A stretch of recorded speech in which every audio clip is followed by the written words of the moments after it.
बोला बोला दुर्गा मैया की जय।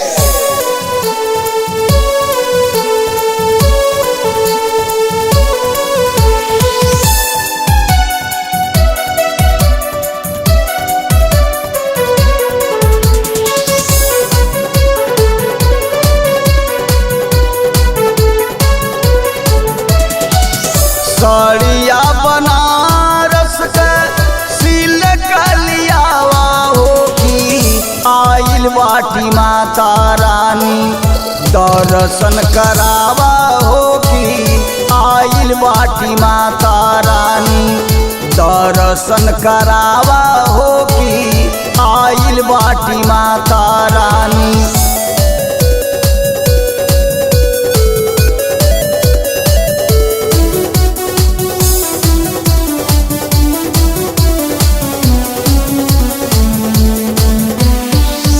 कंगना कलकत्ता के बाट मशहूर हो नागपुर के नथिया सैया पेनहब जरूर हो।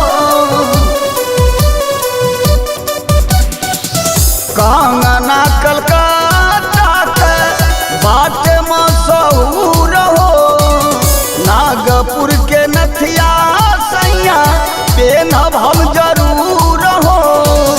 होठ होठ लाली सोही होठ होठ लाली सोही जानी घबरावा हो की आइल बाटी माता रानी दर्शन करावा हो की आइल बाटी माता रानी दर्शन करावा हो की आइल बाटी माता रानी।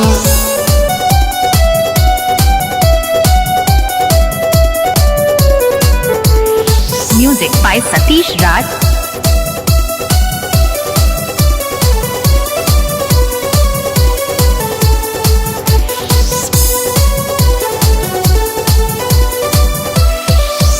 आंगना में भसूरा हमके निहारे कजरा कटार लागे देखी जान मारे।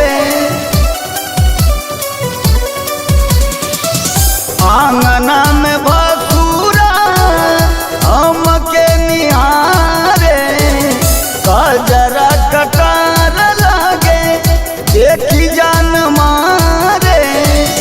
पटना का पायल बालम पटना का पायल बालम हमके मंगादा हो की आइल बाटी माता रानी दर्शन करावा हो की आइल बाटी माता रानी दर्शन करावा हो की आइल बाटी माता